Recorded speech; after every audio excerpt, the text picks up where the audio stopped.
Bienvenidos, amigas y amigas que siguen este programa Café Literario Verónica Ascensión.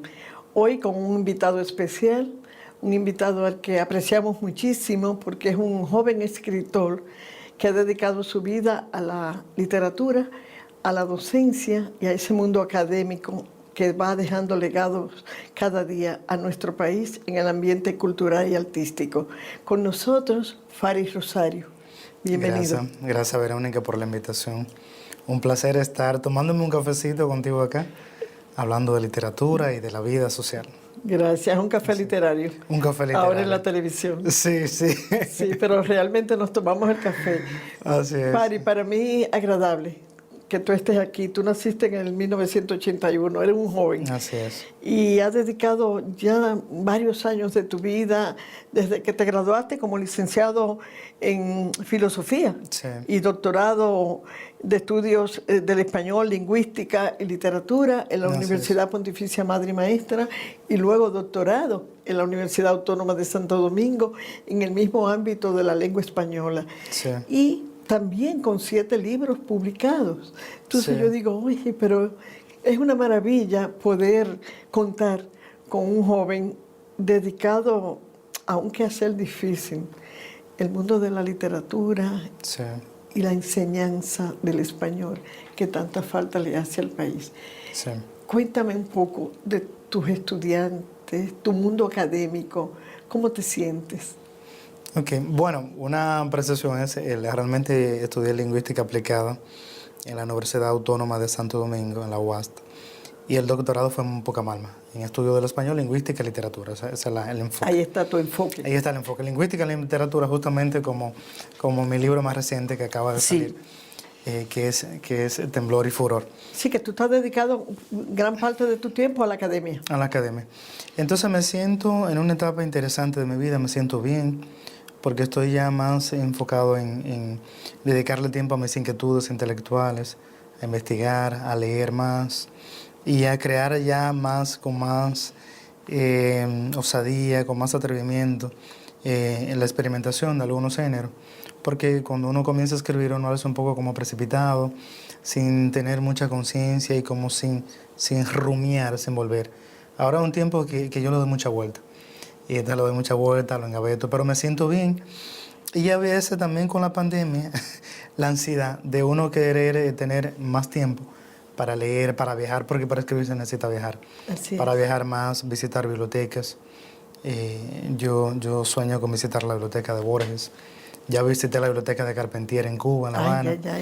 De lejos, qué tremenda biblioteca. Sí, una cosa inmensa. Impresionante. Impresionante. Entonces me gusta eso, además de visitar museos, también visitar bibliotecas, porque es una manera de alimentar lo que uno hace, lo que uno hace, lo poco que uno hace o lo mucho, pero una manera de alimentarse. Y eso me permite como reencontrar las coordenadas de mis inquietudes que son estéticas, literarias, intelectuales, ecológicas también, y por supuesto en torno a la enseñanza. Yo creo firmemente en el poder transformador de la educación, en la enseñanza, en la lectoescritura, en que se enseña a leer y a escribir para tener mejores ciudadanos y mejores profesionales. Sí. Yo creo firmemente en eso. Y lamentablemente tenemos un país con tantos déficits en la gramática, principalmente. Sí. Y tus estudiantes ya te llegan a la universidad con el déficit. Sí, porque no es una cuestión de un pueblo, de una provincia, ni de un colegio, es del modelo. Del modelo por no educativo. decir el sistema, pues del modelo educativo. Es algo que debe reformularse y replantearse totalmente, porque te digo una cosa, Verónica, aquí los niños llegan muy tarde a las escuelas. O sea, el periodo, no es posible que todavía un niño llegue a los 5 años.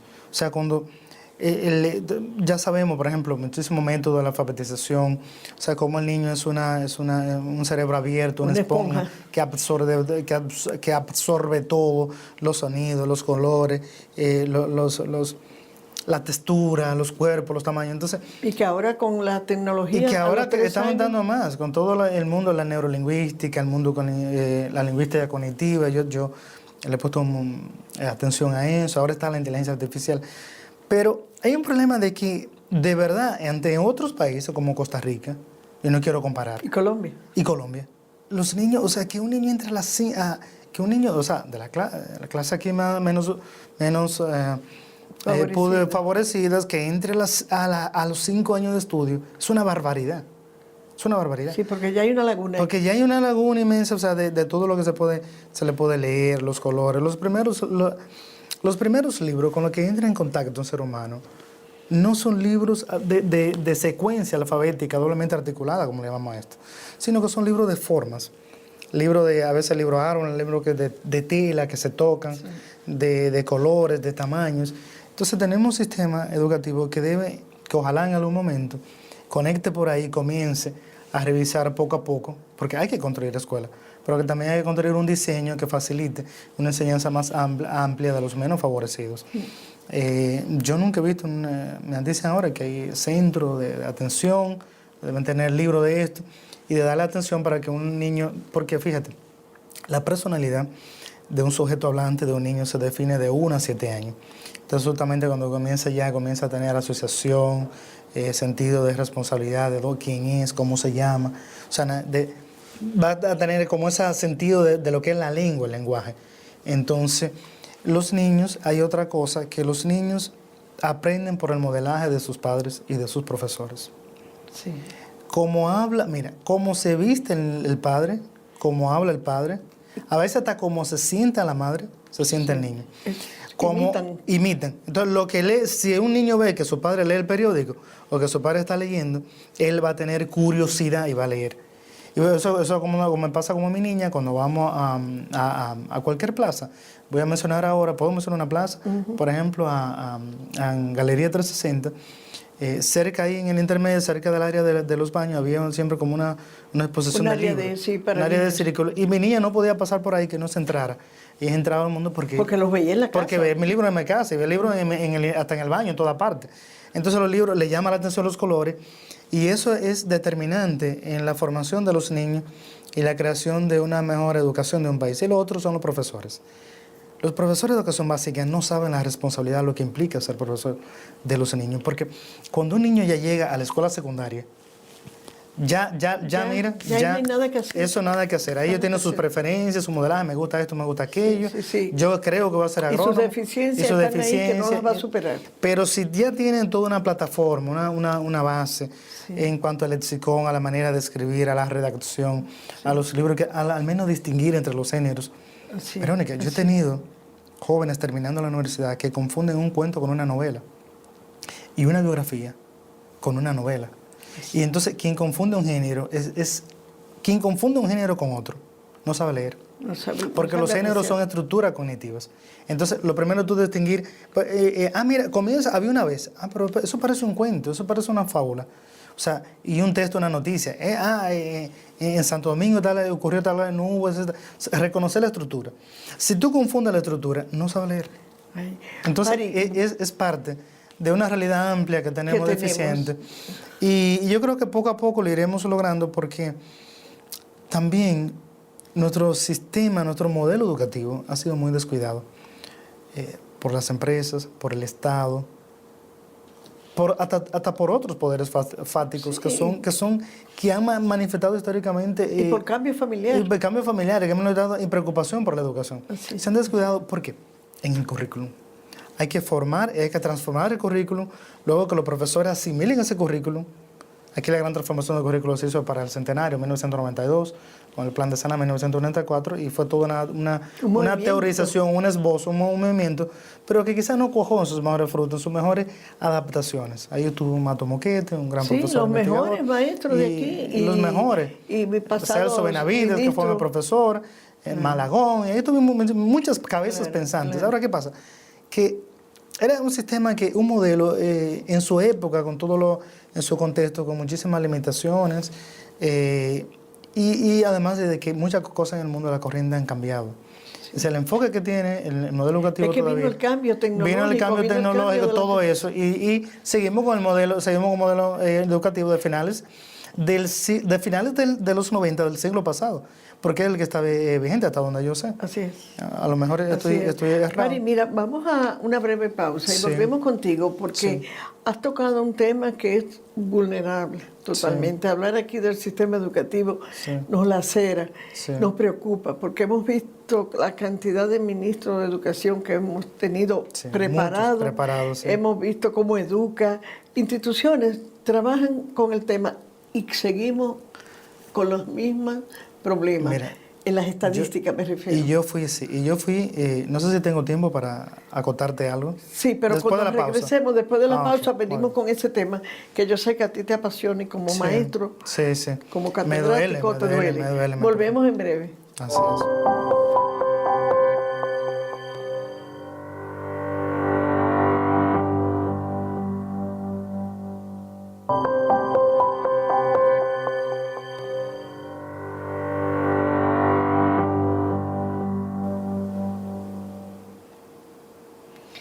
De nuevo con nosotros, con nuestro invitado de honor, Faris Rosario, apreciadísimo escritor, con el que estamos conversando un tema vulnerable, pero que hay que tocarlo, el tema de la educación en la República Dominicana.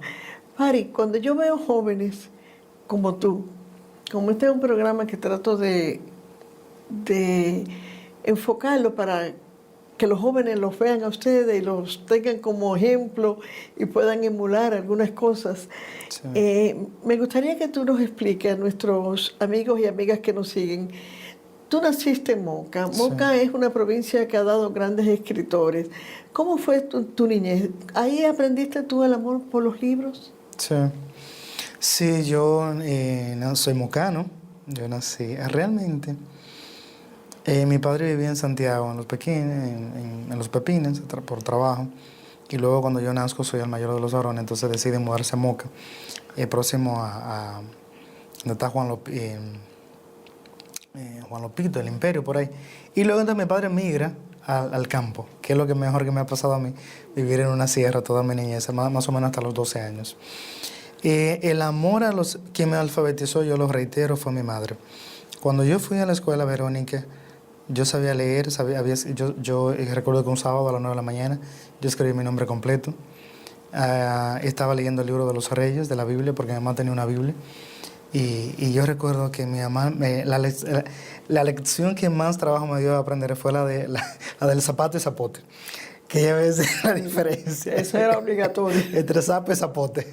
Entonces la S, una cuestión claro, un fonema de escritura, de ortografía, entre el sapo y el zapote. Entonces, con ese concepto. Entonces, mi madre siempre ha sido una persona muy curiosa, muy amante de la enseñanza. Sí, y de los saberes, de las cosas, del viajar.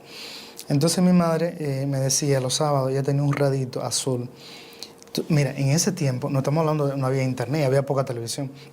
Estamos principio de la década de los 90 del siglo pasado. Que comenzó el mundo de que es cuando comienza todo, porque no había redes sociales. Y la internet incluso a este país llegó, según dice Arturo López Valerio, a partir de 1995, 96 por allá. O sea, supongamos que con la gestión de Leonel para arriba, que comienzan los primeros indicios del internet. Yo vengo de un mundo mágico anterior en cuanto a eso, a mi formación básica inicial. Y mi madre me decía, los sábados, como a eso de las 4 de la tarde, si no me recuerdo, tú tienes que venir temprano y sentarte aquí. Y ella sintonizaba a Radio Santa María un programa que se llama Sábado de Quiquillada. Sí. Una emisora muy escuchada. Una emisora muy formativa. Formativa. Primeramente, muy buena. Radio Santa María, el aporte que han hecho los jesuitas en este país en materia de alfabetización y de difusión de la cultura todavía no ha sido del todo estudiado y reconocido. Así es. Desde mi perspectiva. Entonces ahí me sentaba yo, ahí escuchaba yo sentado, como ella no tenía biblioteca, y nosotros éramos de clase poco favorecida, o sea, pobres realmente, y no teníamos libros. Mi madre, ahí escuchaba yo sentado y me decía, mira, ahí van a leer unos cuentos, y eran interpretados. Y escuché yo por primera vez El Patito Feo, La Bella Durmiente, El Caperucita Roja, y había el Pulgarcito. Pulgarcito, realmente, Pulgarcito, sin él. Ese me llamó mucho la atención. Entonces, todo ese mundo mágico yo lo fui escuchando Por eso yo... Te crece imaginación. Sí, sí, sí. Y después hubo una cosa que fue lo primero, el oído. Por eso yo tengo tanto, en mi narrativa, yo le pongo tanta atención a las frases, a las cosas que escucho. Al mediodía, la radionovela, Kazán el Cazador. Esa cuestión yo la escuchaba diario. Eso me marcó en mi etapa. En primera etapa de fantasía, eso me marcó mucho. Y yo creo que ahí fue que yo comencé a mi madre... Porque era tanta creatividad, ¿verdad? Sí, no, y después yo supe que eran muchas adaptaciones de Emilio Salgari, del Corsario, de todas estas cosas, de cassette, todo ese tipo de cosas. Y yo le decía a mi madre una vez, le dije, pero a mí me gustaría leer un poco más. Y decía, bueno, no tenemos libros, vamos a ir escuchando radio. ¿Tú te imaginas? Hasta que, por eso yo digo que los libros, deben llevar los libros en las escuelas. Sí, enviar por los eso libros, porque parte siempre, de tu trabajo ahora. Claro, es lo que yo hago ahora, y por eso En cada el Ministerio de donación Cultura que hago, por eso cada solicitud que me hacen de libros, yo trato de buscar un libro, de gestionarlo, y no lo tengo, porque es importante que al menos 5 o 10 libros lleguen a la escuela, porque algún lector, siempre habrá uno que se acercará, al menos uno.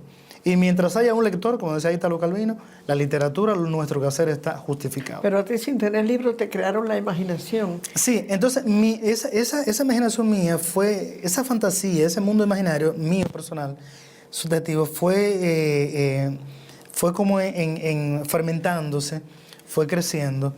Y entonces yo seguía leyendo la Biblia. Entonces ya cuando yo estaba en cuarto y quinto, yo le decía a la profesora que si conocía algún libro, que si tenía algún libro. Entonces, el libro que había era el libro de historia, el libro de geografía. Esos libros de geografía a mí me encantaban, yo me los leía completo. Que eran bonitos. Sí, bonito. Y el libro de historia, incluso el libro de historia de quinto, yo lo tengo. Coleccionable, lo tengo en mi casa. Una cosa que yo no me desprendo, sí. Ya recuerdo la historia de descubrimiento de América, todo ese tipo de cosas. Hasta que yo llegué a Moca hacia el año 92, mi padre, pensando en el futuro de la familia, en darle educación, en buscar que la familia progresara, se muda a Moca, un barrio. Entonces yo comienzo a, ¿sabes? Yo alquilaba, había un señor en la Rosario que alquilaba unos paquitos de Calimán. Que había que devolverlo. Y había que devolverlo cada 5 días puntual a las... Oye, no se podía, y yo no podía ir el sábado. Era el sábado en la tarde. O sea, él lo anotaba y había que alquilarlo. Enciendo cómic, Calimán, todo eso. Yo casi lo alquilé todo. Entonces yo le pedía a mi padre o a mi mamá, porque no trabajaba, que me diera algo. Y entonces yo iba a que la veía, así fui. Hasta que descubrí ya, más avanzado, algunas bibliotecas que hay en Moca, públicas, donde yo iba y leía. Entonces, primero, recapitulando, esa pasión por amor a los libros me la inculcó mi madre, quien siempre me compró los primeros libros, me apoyó siempre en toda mi formación básica. Yo recuerdo en quinto y en sexto, que ella siempre decía que está el dinero para comprar tus libros. Ella siempre creía en mí, que yo estaba... Mi madre siempre veía que yo tenía algo. Las inquietudes. Las inquietudes. Me decía, yo no sé, pero tú naciste como para hablar o para escribir o algo. Me decía que para que te sigas formando. Veía las habilidades. Entonces, sí, ya después, mucho después, ya cuando salgo del bachillerato, ya en segundo de bachillerato, yo estaba en el liceo Domingo Faustino Sarmiento, y yo estaba en Andrés Bello en la noche, en el séptimo y octavo. Entonces paso al Domingo Faustino Sarmiento en la mañana. Ya en el liceo, yo al recreo, yo aprovechaba y me metía en la biblioteca, la pequeña biblioteca, y fui leyendo lo que había. Entonces ya yo tenía inquietud, ahí había librería, y entonces fui leyendo algunas cosas. Librería con buenos libros, ya, porque sí, estaban los clásicos. Sí, estaban los clásicos, unos libros ahí, algunos libros que había en la biblioteca. Hasta que yo, hacia el año 1999 o 98, cae un libro en mi mano que fue 100 años de soledad, ya del Gabo. Gabriel García Márquez. Sí. Y creo que los Jarasca, esa portada la recuerdo, siempre recuerdo la impresión que me causó la portada del libro. Mucho. Entonces ahí comencé a leer. Luego me junté con escritores, con Alberto Peña Lebrón, con Bruno Rosario Candelier.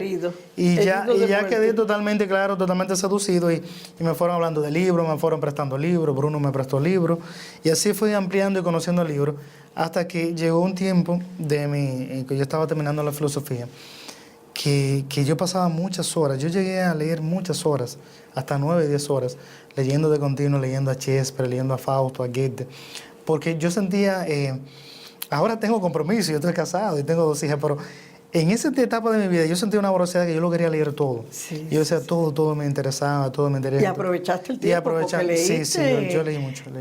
Una cantidad de libros que te permitieron hacer una buena profesión. Sí, y era una buena profesión y de hecho fue la base. La cultura es la base de todo ser humano. Para vivir, para interpretar, para tolerar, para comunicarte, hasta para uno moverse en otro país. Entonces, fue la base para mi carrera en filosofía cuando entré. Que muchas de esas cosas, sí, yo la entendía porque yo la había leído. Cuando me hablaban de movimiento literario, de romanticismo, todo eso, que el profesor volvía todo eso. Yo entendí eso de una vez porque yo tenía referente, yo había leído varias cosas de romanticismo. Así es. Fari, vamos a una segunda pausa. De acuerdo. Y cuando volvamos, vamos a hablar un poquito de tu obra literaria. Tienes 7 libros publicados, para que nos cuente un poco de qué tan bueno ha sido ese mundo de las publicaciones. Bueno, tiene sus bemoles también. Así mismo, volvemos en breve. Okay.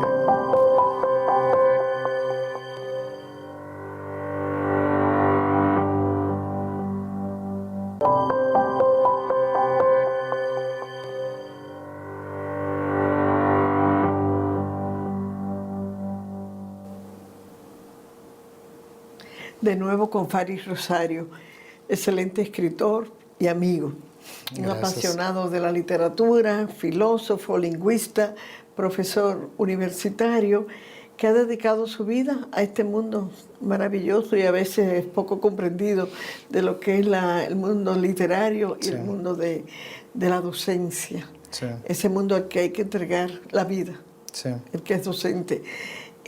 Vamos a hablar un poquito de tus publicaciones, Fari. Sí. Que sé que tienes 7 libros. Aquí yo tengo Los espejos asesinos y otras minificciones.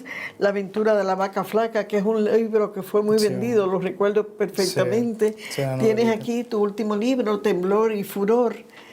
Novela. No, un libro de ensayos. De ensayos. Sobre literatura y lingüística. Cuéntanos un poco de toda esta colección que tienes de buena literatura.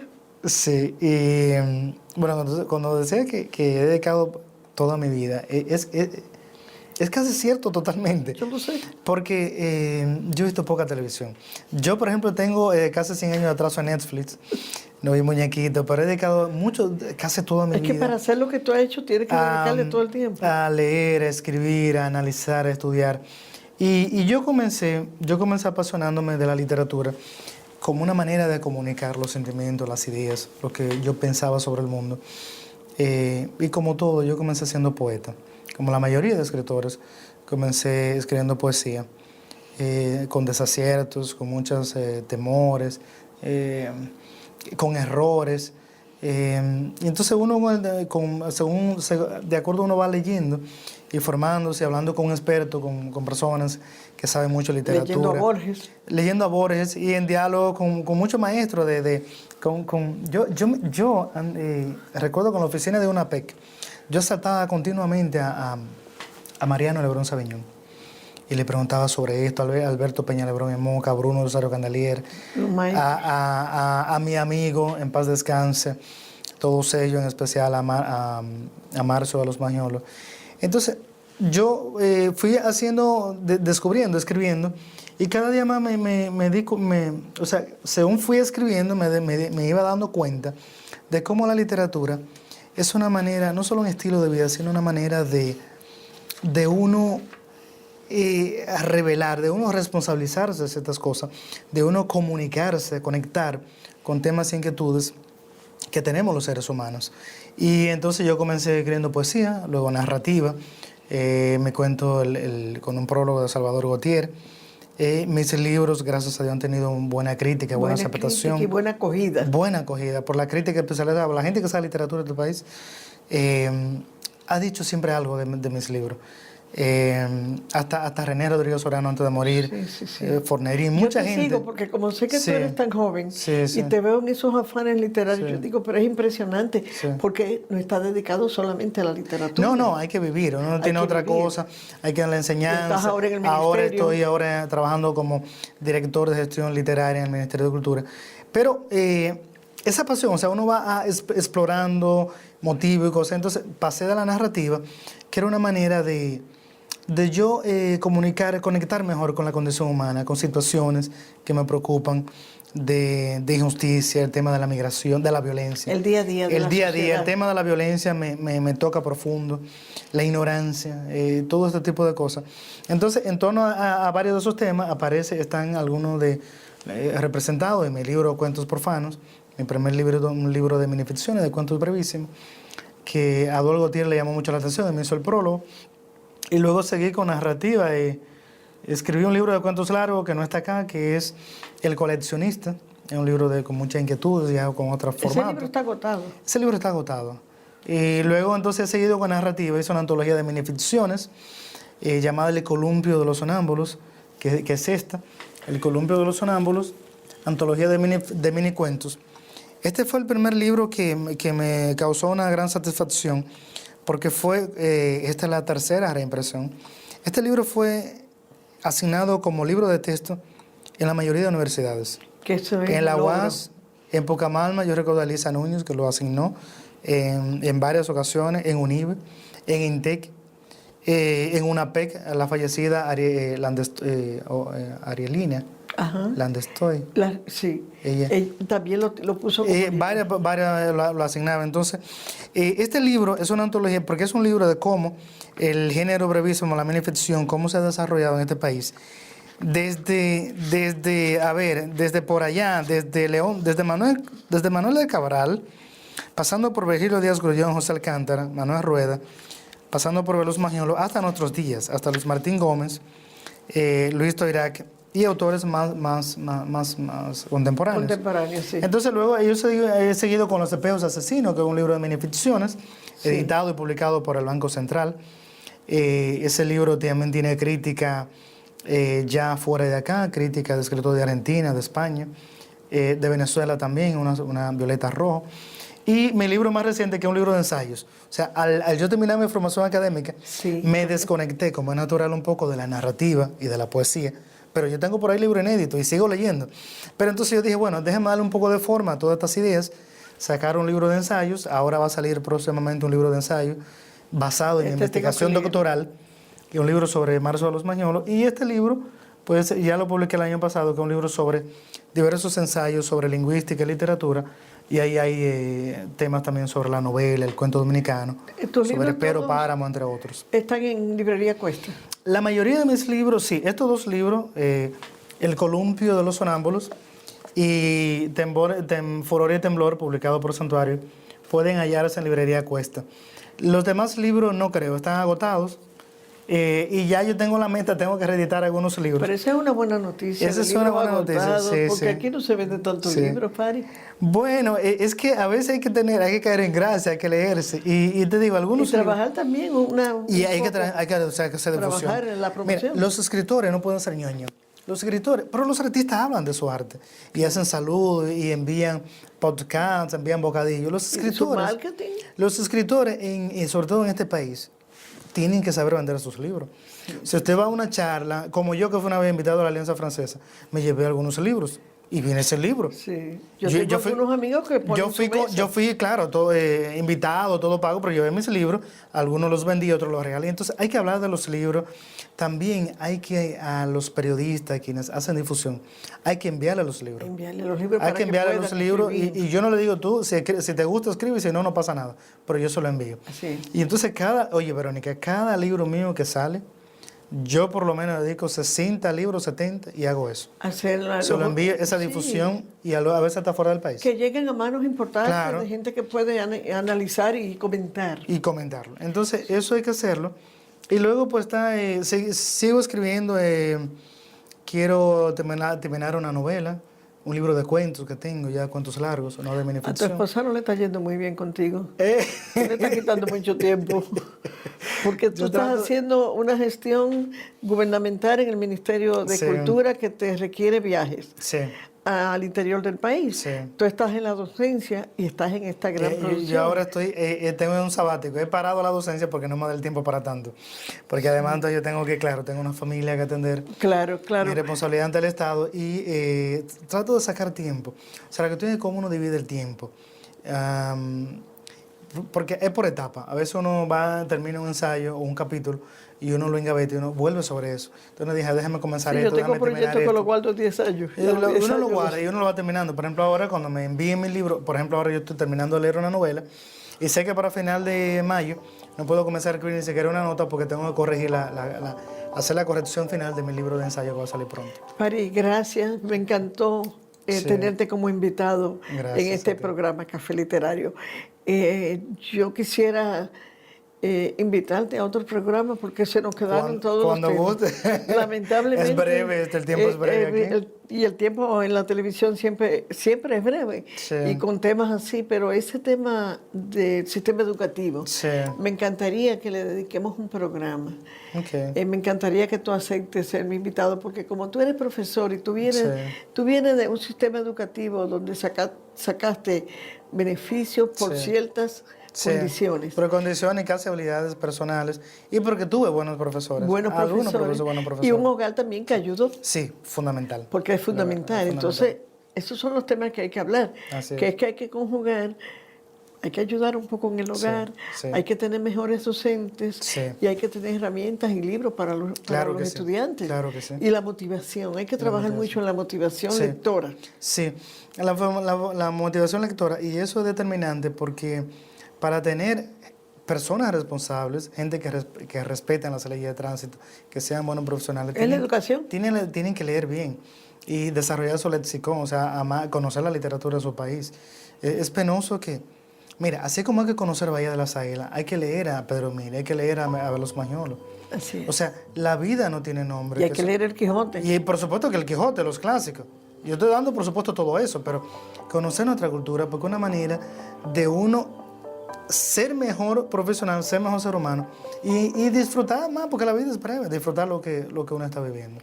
Gracias, Pari. Así que con mucho gusto acepto la invitación.